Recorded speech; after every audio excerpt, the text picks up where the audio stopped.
Agora eu vou contar um relato de uma pessoa que eu achei assim bem interessante. Ela conta que ao desencarnar, a mentora dela estava do lado dela. Vou fazer como ela me disse, a Lu. Eu olhava para minha mentora, eu sentia uma coisa tão boa, ia me dando aquele descanso. Eu não sabia ainda que tinha desencarnado neste momento. Eu não sabia, mas eu via aquela pessoa, eu estava doente e de repente eu estava me sentindo bem, não estava sentindo as dores mais, e eu olhava por um rosto, era um rosto tão querido, eu tinha tanta vontade de abraçar aquela pessoa, e ela fazia assim com a mão para mim e sorria. E na mesma hora eu olhei para minha família e vi minha família chorando, e vi meu corpo na cama. Então ali claramente eu concluí que eu já tinha desencarnado. E eu já tinha estudado sobre isso, né? Eu tinha lido muito aquele livro do Kardec, Evangelho segundo o Espiritismo. Então eu já estava estudando mesmo assim, o Espiritismo, não como religião, mas como uma ciência espírita, uma ciência espiritualista, não com os dogmas, né, do branco, os dogmas, mas como uma realidade. Até porque Kardec não foi o primeiro a falar disso, né? Ele não foi o decodificador do Espiritismo, porque sobre encarnação, sobre tudo isso, já se fala no Oriente há muito tempo. Então, eu tinha algumas crises assim, em acreditar em outras vidas, por causa exatamente dos dogmas. E eu ouvindo a mulher falar e lembrando de mim. E de repente eu vi a minha família assim, chorando, e ali eu resolvi que eu tinha que ficar para poder acolher a minha família, né? E eu olhei para aquele rosto e o rosto insistiu, e aí quando eu não fui, ela respeitou meu livre-arbítrio, o Espírito de Luz respeita o livre-arbítrio, e foi embora. E na mesma hora me veio uma coisa assim, ainda bem que eu não fui com aquela mulher. O que é que ela queria? Que eu não ajudasse a minha família? Olha só, vamos repetir? Ela está com dor, desencarna, sai, não sabe ainda que está desencarnada, vê um rosto de uma pessoa que ela acha muito querido, que ela tem muita vontade de abraçar, que ela tem muita vontade de beijar. De repente ela olha para a família e resolve ficar para cuidar da família. Ou seja, se fechou na sombra, né? Na hora que ela se fecha nessa escolha, já vem um pensamento estranho. Não, ainda bem que eu não fui, porque se fosse minha mentora, se fosse alguém, não ia querer que eu não cuidasse da minha família. E ficou ali para cuidar da família. E ela disse que todos choraram muito, que a filha se desesperou, o filho se desesperou, não é? Que foi aquele clima de desespero, tal e tal. E ela foi ficando e ficou junto com eles ali, sofrendo muito por ver o sofrimento deles, não é? Sofrendo muito. E ela disse que teve um momento que ela perdeu as forças e desmaiou. Quando ela desmaiou. Às vezes acontece mesmo do espírito perder as forças, assim como se fosse um desmaio. E aí a mentora veio e a conduziu para os hospitais, né, de uma colônia luminosa.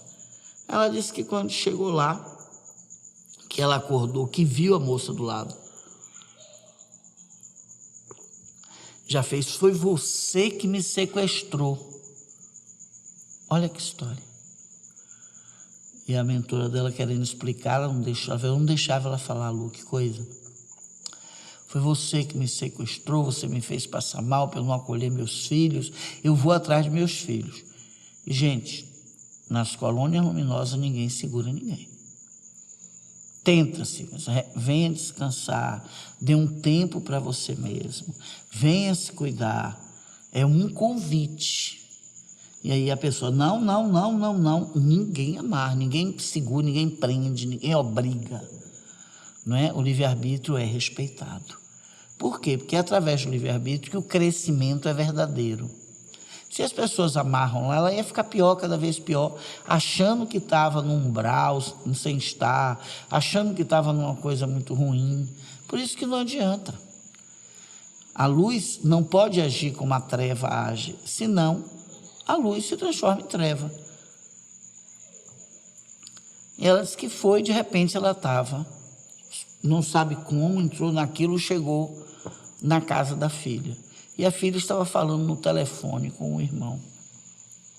E os dois estavam brigando por causa da tal da herança. Não é? E começaram os dois a brigar, e ela se lembrou porque foi que ela teve a fraqueza, que foi exatamente isso. Logo depois do velório, dessa parte toda, os irmãos falaram, a gente precisa se encontrar para poder decidir os bens. E ela disse, não tinha 24 horas ainda que eu estava desencarnada.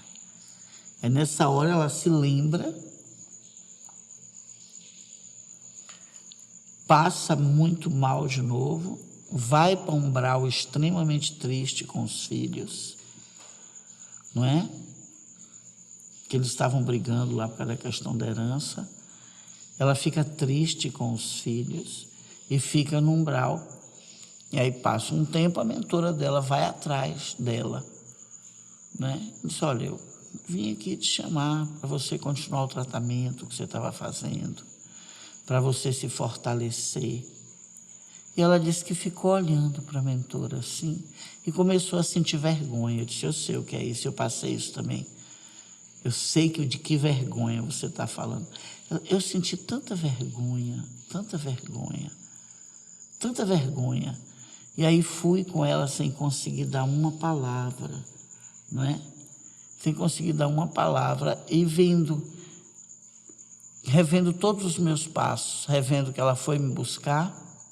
Se eu tivesse ido com ela, eu não teria presenciado aquela cena com meus filhos.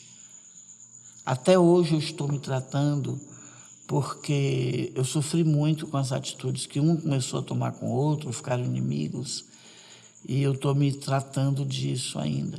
Então hoje eu reconheço que eu precisei passar por aquela dor, que o socorro estava ao meu lado e eu também não quis, e também não culpo meus filhos por isso. Eu sei que quem não quis foi eu.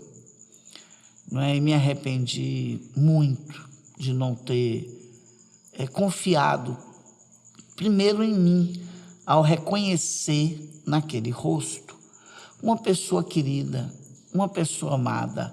E sabe quem era a pessoa? A mãe dela, que tinha desencarnado 30 anos antes. Ela não reconheceu a mãe. Ela disse que depois que ela reconhece a mãe, o fato dela não ter reconhecido, a mãe mostra para ela que ela já não queria ir, que já tinha no inconsciente dela uma coisa de não ir, porque ela não se liberou ali, não liberou o inconsciente dela para poder reconhecer a própria mãe dela. Olha que relato forte esse.